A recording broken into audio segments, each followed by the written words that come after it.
여야의 대선 시계가 숨가쁘게 돌아가고 있습니다. 민주당은 순회 경선이 일주일 앞으로 다가오면서 충청 표심을 잡기 위한 총력전이 펼쳐지고 있고, 국민의힘은 2위권 주자들이 선두 윤석열 전 검찰총장을 매섭게 뒤쫓고 있습니다.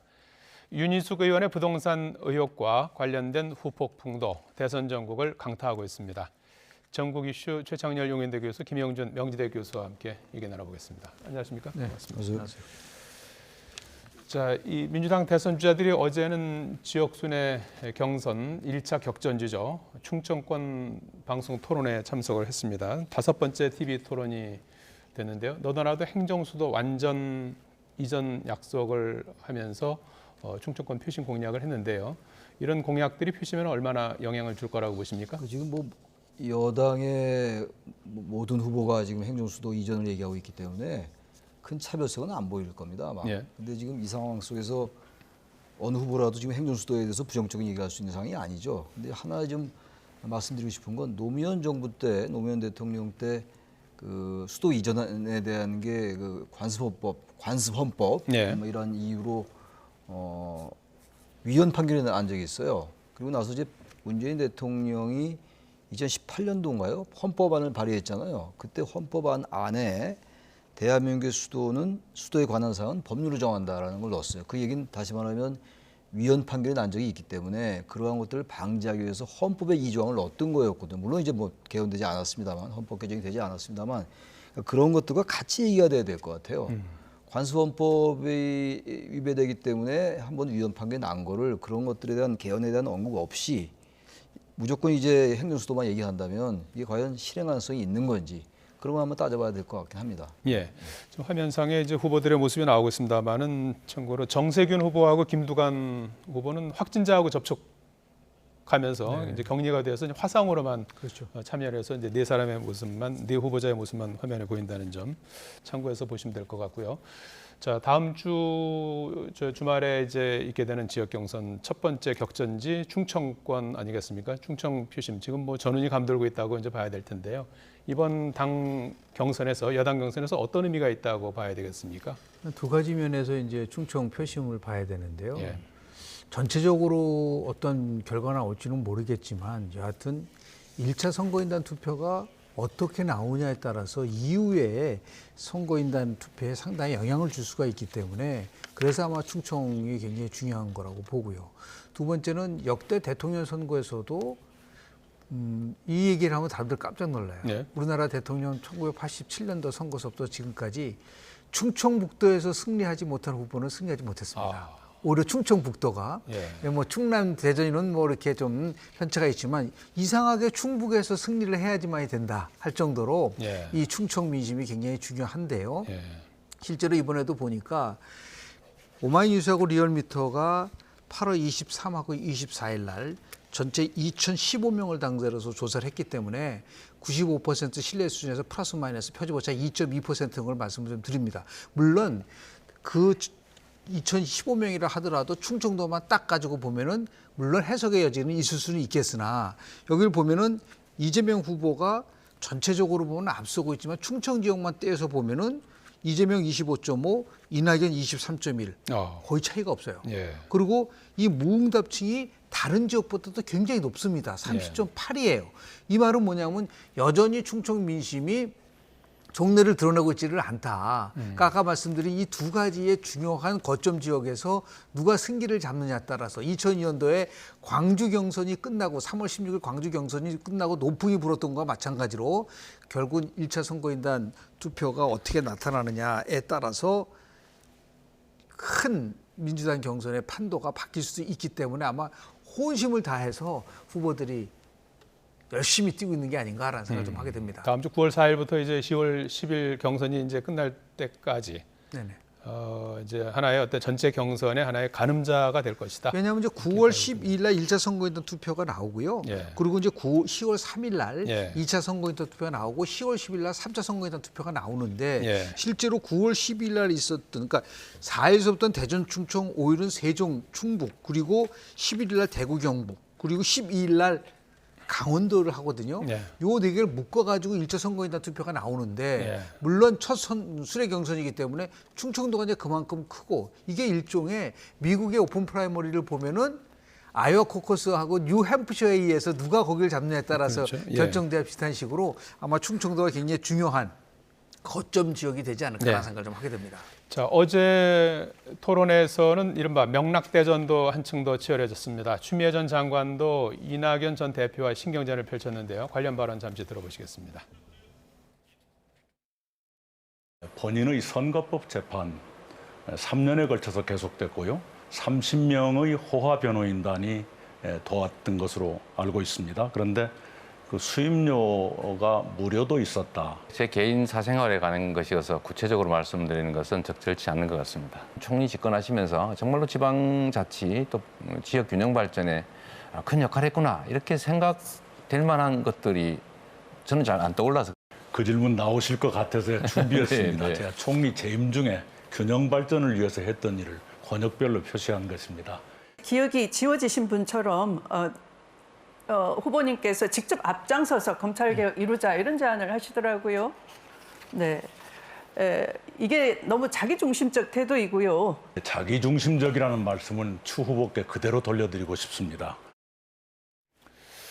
예, 앞서 발언 잠깐 들어보셨습니다만 이제 선거법 재판 과정에서 이재명 지사 측 변호인 30명 중에 무료 변론인이 있었다 이런 이제 문제 제기인데요. 일종의 이제 그 청탁금지법을 위반한 것이 아니냐, 김영란법 위반한 것이 아니냐 하는 그런 의혹 제기 아니겠습니까? 이 지사는 이와 관련해서 사생활과 관련된 문제다 이렇게 이제 반박을 했는데 이 문제는 어떻게 봐야 되겠습니까? 그렇게 얘기하기보다는 사생활에 관련됐으니까 언급을 회피하는 것보다 좀 성실하게 답변한 게 나았을 것 같긴 해요. 예. 대선 후보에게 뭐 사생활과 뭐 공적인 생활이라는 게 별로 의미가 없잖아요. 지금 여러 가지 지금 네거티브 얘기되는 것들 중에 사적인 게 굉장히 많아요. 지금 그런 측면이 있고 아무튼 이 얘기는 이겁니다. 송두환 지금 국가인권위원회 위원장 후보자인데 예. 송두환 전직 이제 헌법재판관 출신인데 이분이 이제 변론을 했다는 거예요. 변론을. 근데 이제 이 청문회에서 나온 얘기인데 변론을 하더라도 이제 주무법인은 따로 있고 자신이 이제 이재명 지사에게 연락이 와서 도왔다 이런 얘기거든요. 예. 근데 수임료를 이제 받겠다는 계획을 한 적은 없다라는 거예요. 그러니까 이 부분이 전 크게 문제될 것 같지는 않은데 문제를 삼는 측에서는 아무튼 간에 유무형의 경제적 이익도 받았다면은 이건 청탁금지법 위반이다라고 얘기하고 있는 거거든요. 그러니까 이 부분은 글쎄요 이걸 뭐 법적으로 고발하거나 이러기는 어려울 것 같고 그러니까 이재명 지사 입장에서 볼 때는 이것도 또 하나의 네거티브다라고 생각하는 것 같고 따라서 이제 언급을 하지 않으면서 이제 그런 얘기를 한 거란 말이에요. 그러나 아무튼 간에 사생활에 관련됐으니까 발언 안 하겠다라고 얘기하는 거는 그거는 좀 적절치 않아 보이긴 합니다. 아무튼 간에 그러나 이 부분이 전 크게 쟁점화되거나 이슈화될 가능성은 대단히 낮다고 생각해요. 예. 네. 지금 그 앞서서도 잠깐 발언한 걸 봤습니다만은 이재명 지사뿐만 아니라 추미애 전 장관도 이낙연 전 대표를 연일 공격하고 있어요. 그래서 경선 초기에는 이제 명추연대다 이렇게 불리기도 했었는데 어떤 배경이 있다고 보십니까? 뭐 추미애 후보가 목표를 하고 있는 게 민주당 경선에 1위를 차지하는 거가 아닌 것 같아요. 그건 통상적으로 상식적이면 지금 1위를 달리고 있는 후보를 공격을 해야 되는데 네. 끊임없이 이낙연 지금 후보를 공격하고 있기 때문에 목적은 다른 데 있구나. 두 가지 목적을 유추해 볼 수가 있죠. 첫 번째는 지더라도 본인이 친문의 대표주자로서 2등을 하려고 한다면 이낙연 후보를 공격을 해서 나름대로 위치를 확보하는 부분이 있는 것이고 두 번째는 선거 끝나고 나서 자연스럽게 연대라는 것이 나올 수밖에 없는 거기 때문에 그 선거 이후까지도 생각을 하면서 지금 이제 이낙연 후보와 나를 세우고 있는 건데 네. 저는 그건 굉장히 적절치 못하다고 봅니다. 예. 그러니까 본인의 목표가 무엇인지에 대한 것들을 국민들에게 결국은 대통령 후보 민주당 경선에서 승리하는 걸 목적으로 내세워야지 저런 식으로 접근을 하게 되면은 오해를 받을 수 있는 여지가 이제 분명히 있다고 좀 보고요.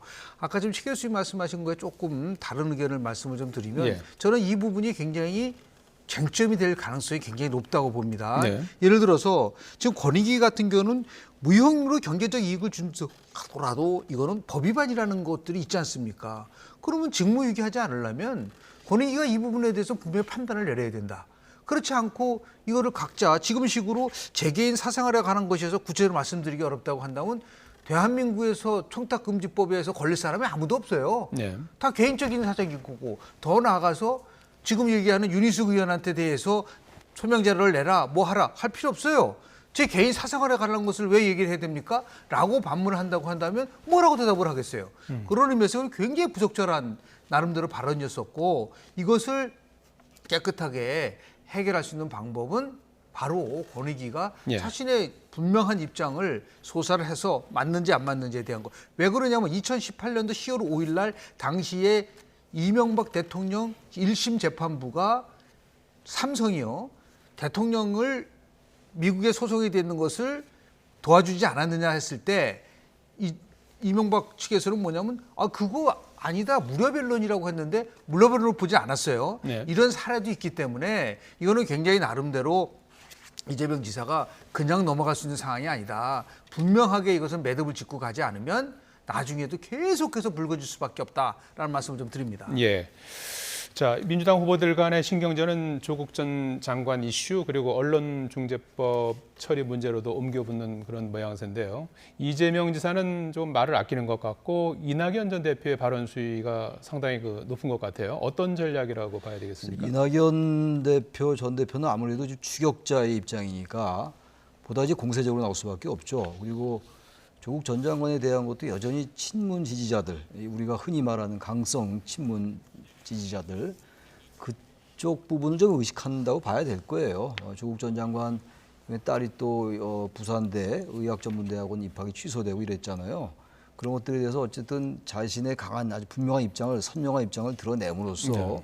어떤 지지를 유도하려 하는 것이고 상대적으로 이재명 지사는 뭐 좀 격차가 좀 안 좁혀지잖아요. 이낙연 전 대표와 이재명 지사와의 그 지지율 격차가 좀 좁혀지는 것 같다가 최근에 다시 좀 벌어지는 측면이 있어요. 아마 그런 것들을 의식한 것 같은데 언론중재법에 대해서는요.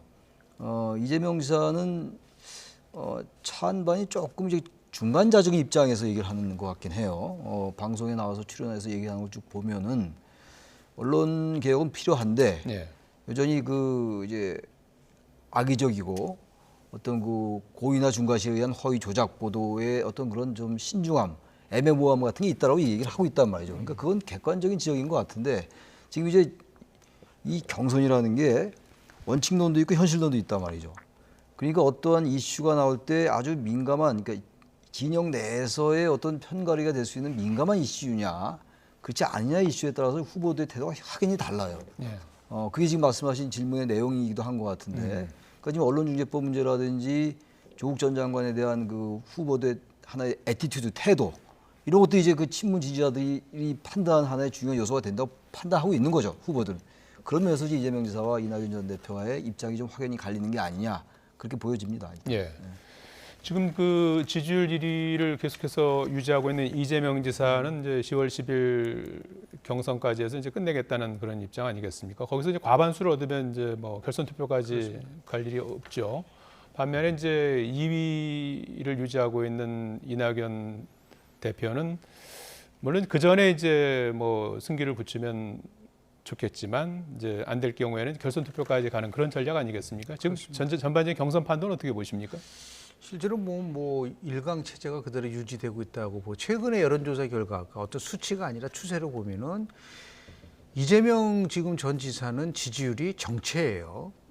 그리고 이낙연 후보 같은 경우는 상승세를 타고 있다가 지금 2, 3주 전서부터 조금 이제 추락하는 모습을 좀 보여주고 있는데 예. 지금 조민씨 판결과 관련돼서 이재명 지사가 얘기한 드릴 말씀이 없다라든지 이낙연 지금 후보가 얘기하는 이해하기 힘들다. 저는 이 두 분 말씀이 전부 다 이해하기가 힘들어요. 지금 재판부가 1심, 2심 판결을 내렸는데 거기에 대해서 들을 말씀이 없다. 이렇게 얘기하면서 과연 본선에 대한 중대충을 확보할 수가 있을까? 왜 이재명 지사가 지지율이 박스권에서 상승하지 못하고 있는 이유도 여기에 있는 것이고요. 그리고 마찬가지로 이낙연 후보는 너무 지지자의 개혁 강성 지지층을 결집을 통해서 지지율을 상승을 하려고 하는데 결과는 어떻게 돼 있죠? 지지율이 추락하고 있단 말이죠. 그러니까 나름대로 국민을 상대로 해서 전략을 짜야 되는데 계속해서 친문 강성 지지층만 상대로 해가지고 집도끼만 가지고 가져간다고 한다면 예. 제가 볼 때는 이낙연 후보가 지금 있는 추세를 반전하기가 그렇게 쉽지 않다고 볼 수밖에 없기 때문에요.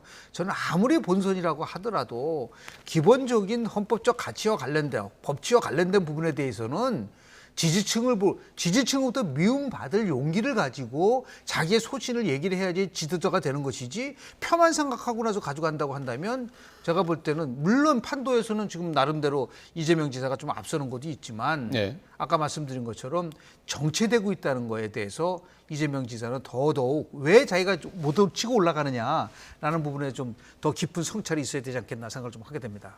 예. 자, 이 합종 연행 가능성에 대해서는 어떻게 보십니까? 경선 기간 중에 뭐 이낙연 대표나 정세균 전 총리나 뭐 이렇게 합종 연행 가능성에 대해서는 어떤 예상을 해볼 수 있겠습니까? 여러 변수가 있기 때문에 단정적으로 말씀드리기 어려운데 네. 정세균 후보는 이제 단일화 없다라는 거 아닙니까? 완주하겠다는 얘기인데 글쎄 일단 이제 이재명 지사가 현재로 봐서는 현 단계에서는 1위가 될 가능성이 높단 말이에요. 1차 투표에서 그게 이제 과반을 넘을지 결선 투표 갈지는 알 수 없습니다만 근데 만약에 일단 결선 투표까지 가야 되겠다라고 마음 먹고 선거 이후에 여러 가지 정치적인 입지라든지 각자의 정치적인 이해관계 뭐 이런 것들을 의식한다면 만약에 이게 2차까지 가기도 어렵다고 본다면 합종연행의 가능성은 전혀 배제할 수 없을 거예요. 네. 그러나 어떤 각자 후보들의 마음을 알 수가 없으니까 그런 객관적인 어떤 추세로 볼 때 전력으로 볼 때 도저히 저 후보는 1차에서 안 되는 건 물론이고 2차는 안 되는 건 물론이고 1차도 안 될 것이다 라고 판단되더라도 본인이 끝까지 가겠다는 정치적인 어쨌든 소신을 가질 수 있는 것이라서 우리가 함부로 예단할 수는 없다 하더라도 저는 모든 선거라는 게 항상 변수가 있어요. 그리고 선거 연합이라는 이런 것들이 있기 때문에 워낙 이제 지지율 차이가 많이 나요 벌써. 양강 구도라고 그랬는데 여권 내에서 지금 1강 1중 구도로 보는 게 맞는 것 같아요. 이재명이 1강, 이낙연이 1중, 나머지는 이제 뭐 4약 이렇게 보는 게 맞는 것 같아요. 뭐 4약 네 후보가 1차, 2차에서 이기긴 좀 쉽지 않을 것 같아요. 현재로 봐서는 네. 추세로 볼 때. 그렇다면 그런 가능성이 확고해진다면 뭐 저는 뭐 합종연행의 가능성 배제할 수 없다 그렇게 생각합니다. 예, 합종 연행 가능성도 있다 이렇게 이제 이번 보셨는데요. 투표의 가장 큰 민주당 경선의 특징은 선거인단의 규모가 굉장히 크다는 거예요. 네. 지난 2017년도에 있었던 그 경선에 240만 명이었었는데 그걸 훌쩍 뛰어넘지 않았습니까? 그 선거인단을 모을 때는 이거는 뭐 국민의 힘을 지지하든 뭐든 막 모으고 있어요.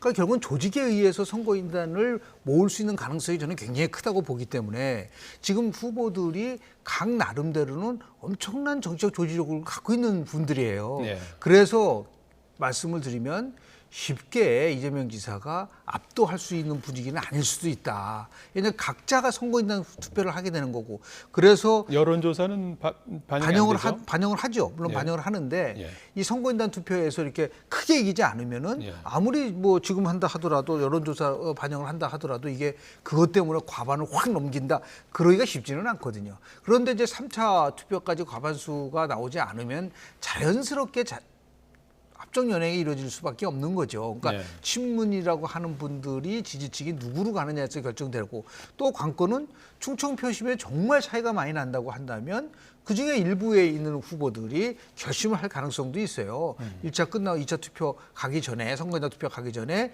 뭐 충분하게 누구 선언을 하고 나갈 수도 있는 부분이 있기 때문에 네. 그러나 지금까지 추세로 보면 아마 계속해서 10월 10일까지는 가지 않겠는가. 그러니까 1차 투표 때에 어느 정도의 표차가 나느냐가 굉장히 중요한 합종연행의 바로미터가 되지 않을까라는 생각을 좀 하게 됩니다. 예. 한 달 남짓 이어지는 경선 판도가 상당히 이제 출렁될 수도 있다 이제 이런 전망이신데요. 여기서 전체 여야 차기 대선 주자 선호도를 좀 잠깐 여론조사를 통해 잠깐 보시겠습니다. 전반적으로 윤석열, 이재명, 윤석열 두 후보의 접전 양상이에요. 양강 구도. 이대로 어떻게 앞으로도 뭐 갈까요? 뭐 지금 6개월 지금 남겨놓고 있는데 말이죠. 글쎄요, 대선 판도가. 말씀드린 것처럼 지금 이재명, 윤석열 두 여야 후보들의 이 강세가 계속되는 상황이잖아요. 그리고 야권 내에서 홍준표 후보가 최근 2, 3일 사이에 여론조사가 상당히 이제 바짝 윤석열 후보를 추격하는 조사는 있긴 있어요. 그리고 이낙연 후보도 이재명 지사를 바짝 추격하는 것도 있단 말이에요. 그러니까 알 수는 없는데 문제 지금 여러 가지 발언들이 계속 있을 거 아니겠어요? 토론회도 있고 말이죠. 그 상태에서 어떤 새로운 정말 이 판도를 바꿀 만한 그런 아주 이제 결정적인 말실수라든지 그리고 다른 후보들이 이재명 후보나 윤석열 후보를 제외한 다른 여야의 후보들이 새로운 쟁점을 제기한다든지 지금 이재명 지사 같은 경우는 기본소득, 기본주택, 기본 대출 이런 기본 시리즈 가지고 하나의 쟁점을 주도하고 있거든요. 거기에 대한 찬반은 있다 하더라도 그러한 쟁점축을 가를 만한 변수를 누가 제기한다면 바뀔 수 있을 거예요. 예. 그러나 지금 현재로 봐서 지금 주자들이 계속 얘기하는 게 좀 네거티브가 여전히 많은 비중을 차지하고 있고 또 새로운 이슈나 아젠다 같은 것들이 잘 안 보인다면은 그렇게 이 판도를 완전히 바꿀 수 있는 그런 게 있을까라는 생각은 들어요. 여전히 그러나 아까 말씀처럼 이재명 지사도 이 30%를 못 넘고 있단 말이죠. 예. 그러니까 중도층을 어떻게 장악해 나가냐의 문제예요. 근데 예. 지금 양강들이 중도에 대한 어떤 흡입력 이런 건 상당히 좀 상대적으로 각자의 지지층보다는 중도에 대한 어떤 그 견인력 이런 건 좀 상대적으로 떨어지는 것이 아니냐 이런 생각이 듭니다. 예. 중도층 향배도 앞으로 좀 살펴봐야 될 대목이고요. 저는 예. 정말 조금 저 표를 한번 다시 한번 보여주셨으면 예. 좋겠는데요. 그 지금 오마이뉴스 리얼미터가 8월 넷째 주 조사인데 첫째 7월 2수부터 8월 4주까지 이 조사의 가장 핵심적인 포인트는 뭐냐면 윤석열, 이재명 이게 아니라 네. 윤석열, 이재명이가 거의 정체라는 거예요. 네. 27에서 26점은 거의 변화가 없잖아요. 네. 그리고 마찬가지로죠. 윤석열도 마찬가지. 다만 홍준표 후보가 조금 더 올라온 거고 이낙연 후보는 정체고 최재형 후보가 떨어졌다는 거. 저는 이런 조사 결과를 가지고 무슨 해석을 할 수 있냐고 보는 거예요. 제발 이런 다자대결 구도를 저는 보도를 하지 않았으면 좋겠어요. 미국에서 이렇게 보도하지 않습니다.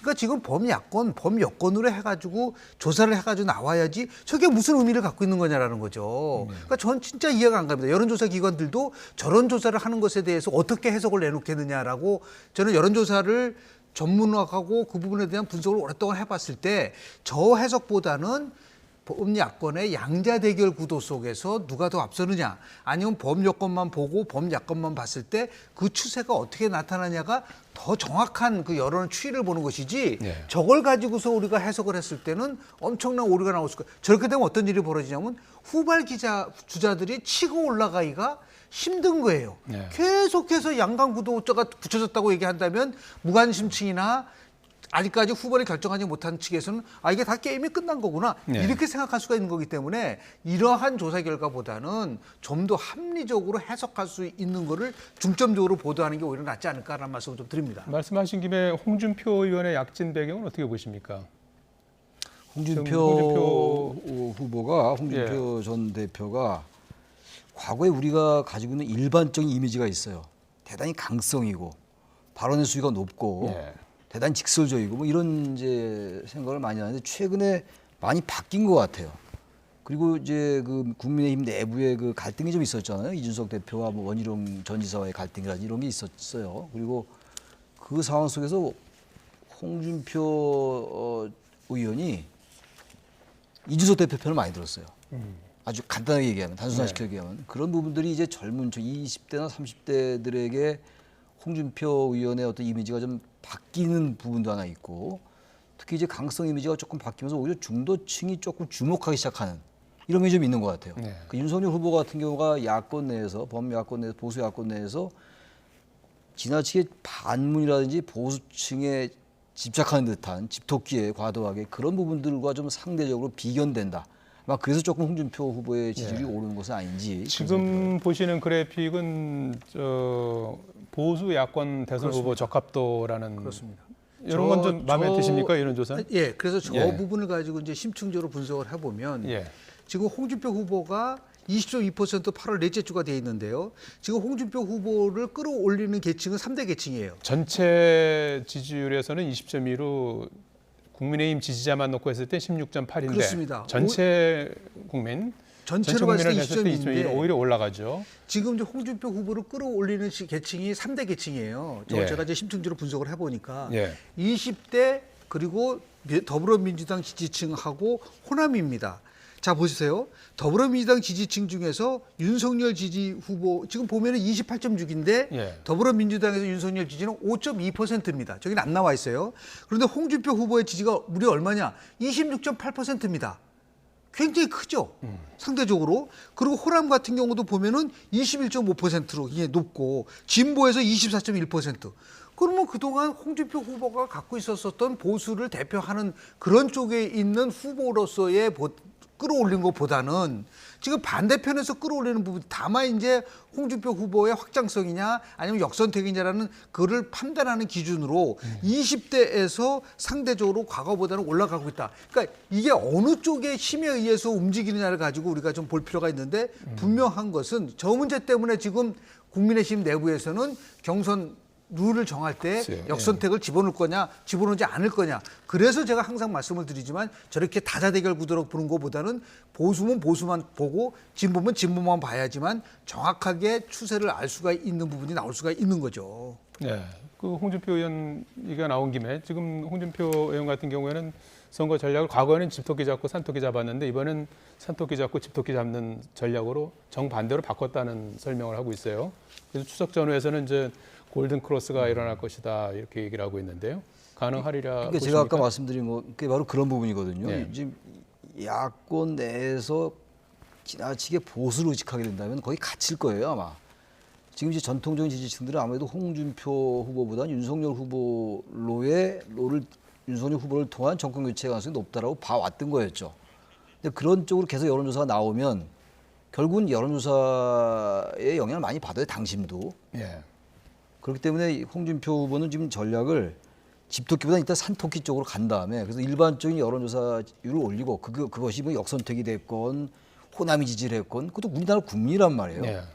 그렇다면 이제 역선택을 방지를 넣을 거냐 안 넣을 거냐 이제 국민의힘 내부의 이제 경선 룰에 따라 정해지겠습니다만 일단 지지를 끌고 그런 다음에 이제 그 여론조사 지지율을 바탕으로 해가지고 좀 올리려는 그런 전략인 거죠. 지금 그렇지 않으면 지금 홍준표 후보가 지금까지 추세를 볼 때 윤석열 전 검찰총장을 따라잡기 어려운 게 현실이거든요. 아마 그래서 전략을 좀 바꾼 것 같고 최근에 이 발언의 여러 가지 내용을 좀 보더라도 대단히 온건해졌어요. 과거에 어떤 이슈나 쟁점이 생기면 굉장히 과하게 수위가 높았는데 요즘은 상당히 중간적인, 중도적인 이런 발언을 많이 하거든요. 그런 것들이 일반 조금 맥힌다라고 판단하는 것 같아요. 저는 그거는 아까도 제가 말씀드린 것처럼 여당 후보도 그렇고 야당 후보도 그렇고 너무 과하게 이른바 우리가 말하는 그 집토끼라는 거, 집토끼 집착하는 건 맞지 않아요. 일반이 생각하는 어떤 평균적인 인식이라는 게 있거든요. 그게 중도라고 우리가 얘기하는 건데 네. 그 중도층의 민심에 호소한 얘기를 할 때 그게 진영 내부의 강성 지지자들에게는 조금 반한다 하더라도 좀 그게 오히려 전략적으로 선거 공학적으로도 유리하게 보이는데 지금 양쪽의 후보들이 너무 자신의 진영 내에 비판이나 성찰이 너무 결여돼 있어요. 네. 그런 선거는 별로 바람직한 선거는 아니죠. 아마 그런 것들을 좀 인식하는 게 아닌지 홍준표 후보가 제 해석이긴 합니다만 그런 생각이 듭니다. 예. 홍준표 의원의 지지율 추이도 앞으로 좀 지켜봐야 될 대목인 것 같고요. 지난 한 주 가장 뜨거운 현안은 역시 윤희숙 의원의 부동산 관련 의혹 논란입니다. 윤 의원은 나는 임차인이라는 국회 연설로 현 정부의 부동산 정책 저격수로 부상했지만 부친의 부동산 투기 의혹으로 의원직 사퇴라는 초강수를 던졌는데요. 발언 잠시 들어보시죠. 저는 임차인입니다. 제가 지난 5월 이사했는데 이사하는 순간부터 지금까지 집주인이 2년 있다가 나가라 그러면 어떡하나 하는 걱정을 달고 살고 있습니다. 저는 이 시간부로 대통령 후보 경선을 향한 여정을 멈추겠습니다. 또한 국회의원직도 다시 서초갑 지역구민과 국민들께 돌려드리겠습니다. 그것이 염치와 상식의 정치를 주장해온 제가 신의를 지키고 그리고 자식된 도리를 다하는 길이라 생각합니다. 이들의 음해에 정면으로 맞서서 제 자신을 고발합니다.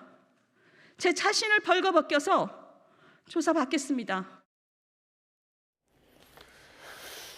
예, 윤희숙 의원 의원직을 던졌죠. 그리고 부친의 부동산 투기 의혹에 대해서는 어느 정도 좀 인정했지만 자신과는 이제 무관하다면서 관련된 조사를 공수처에 의뢰하고 결과적으로 아마 특별수사본부에서 아마 이제 수사가 진행이 될 것 같아요. 어떻게 보셨습니까? 수사는 불가피한 거고요. 예. 지금 예를 들어서 윤희숙 의원이 사퇴도 하지도 않고 수사를 받지 않는다고 하면은 문제가 되지만 본인 스스로가 수사도 받고 사퇴를 했다고 한다면 수사와 밥과 동시에 빨리 사퇴를 시키세요.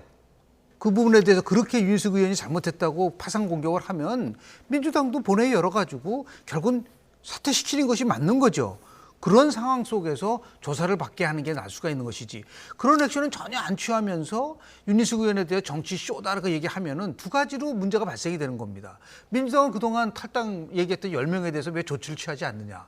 그리고 김의겸 의원 같이 권익위가 업무상 비밀 보호에 대한 거를 이용한 것에 대해서는 한마디 얘기하지 않는다는 거. 그러니까 본인이 상대방에 대한 공격을 하기 전에 자기네 자신에 대한 잘못도 분명히 깨끗하게 처리를 하면서 공격을 해야지만이 나름대로 신뢰성 있는 것이기 때문에요. 저는 본회의 열어서 윤 의원이 원하는 대로 사퇴시켜주고 그리고 수사를 받고 그리고 그 결과에 대해서는 분명한 윤희숙 의원이 책임을 지든 더불어민주당이 책임을 지든 책임의 소재는 분명히 할 필요가 있다라는 말씀을 좀 드립니다. 예, 사퇴의 진정성을 놓고도 공방이 좀 있는 것 같아요. 민주당에서는 뭐 사퇴 쇼라고 이렇게 얘기를 하고 있는데요.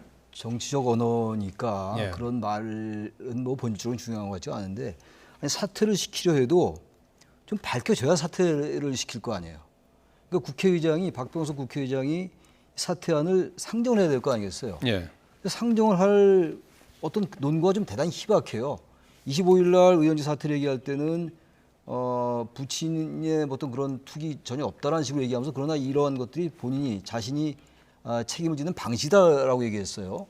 그런데 27일 날 기자회견 할 때는 사실상 투기를 인정했단 말이에요. 부친의 투기를 인정한 상황이고 그리고 본인이 지금 부인하고 있는 거고.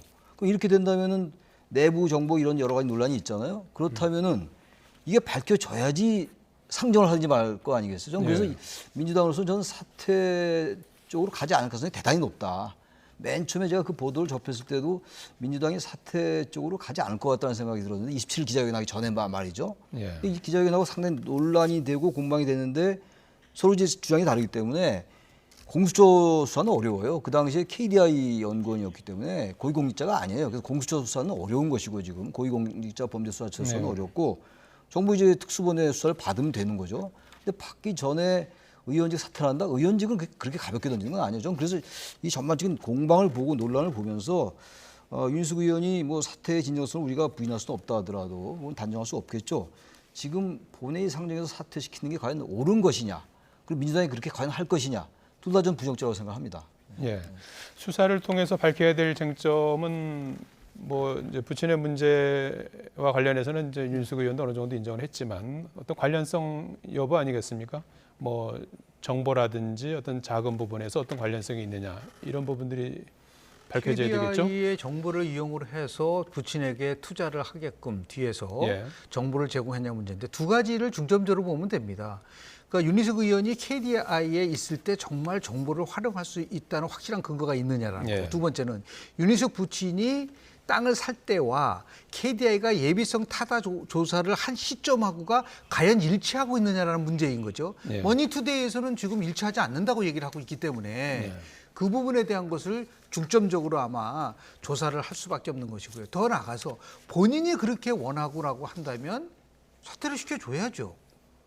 그런 거를 그리고 그렇게 공격을 많이 하고 잘못됐다고 얘기한다고 한다면 아니 민주당 입장에서 바로 흔쾌히 이거는 명분이 있는 거 아닌가요? 그럼 자꾸만 이거를 어떤 다른 목적을 가지고서 정치적인 쇼라 그런 식으로 그러면 책임에 대한 문제에서 우리가 본다고 한다면 그래도 본인은 아버지 투기 의혹에 대해서 자기 얘기는 아니지만 책임지는 모습을 보였다는 면에서 봤을 때는 본인이 원하는 대로 사퇴를 시켜주는 것도 하나의 수순일 수도 있다라는 말씀을 좀 드리는 거죠. 예, 일각에서는 뭐 이참에 뭐 대선 주자들도 부동산 전수 조사를 하자, 뭐 부동산뿐만 아니라 예금과 주식까지 검증하자 이런 주장까지 나오고 있어요.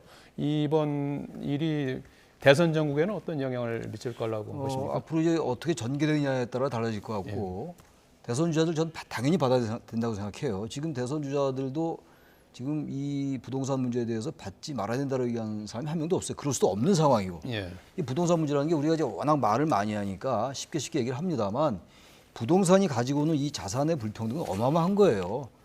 전 요즘 최근에 어떤 뭐 좀 서울에서 좀 괜찮은 지역들 얘기를 듣고 깜짝 놀랐어요. 여기서 말하기도 어려울 정도로 비싸더라고요.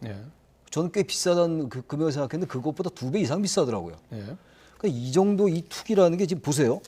윤희숙 의원 경우 같은 경우는 그래요. 지금 과연 아버지가 그 당시 아버지가 그 2016년도 아니에요? 8억이면 지금도 큰 돈이지만 그때 또 더 큰 돈이에요. 예. 그럼 몰랐을까라는 그런 이게 사실상의 합리적 의심 같은 거예요. 그러니까 수사해야 되는 거겠죠. 아무튼 이런 것들도 그렇고 그렇기 때문에 여야 의원들이 일단 다 전수조사 받았잖아요. 예. 대선자 당연히 받아야죠. 현역 의원이 아닌 주자라 후보라 하더라도 저는 그 부분들이 앞으로 또 무슨 대상과 범위를 가지고 서로 또 막 정책 이해관계에 따라서 받을 거냐 안 받을 거냐 해서 잘 실현되기 어려울 것 같기도 한데 일단 이건 받아야 된다고 생각합니다. 예. 예금도 그렇고 주식도 그렇고. 예, 대선이 이제 6개월여 앞으로 다가오면서 대선 전국 서서히 달아오르고 있습니다. 민주당 첫 순회 경선지 충청 표심이 어디로 향할지 국민의힘 2위권 주자들이 선두 윤석열 전 총장을 어느 정도 쫓아갈지 또 윤희숙 의원의 부동산 의혹과 관련된 후폭풍은 대선 전국에서 어떤 변수로 적용할지 눈여겨봐야 할 대목들입니다. 전국 이슈 최창렬 용인대 교수, 김영준 명지대 교수와 말씀 나눠봤습니다. 고맙습니다.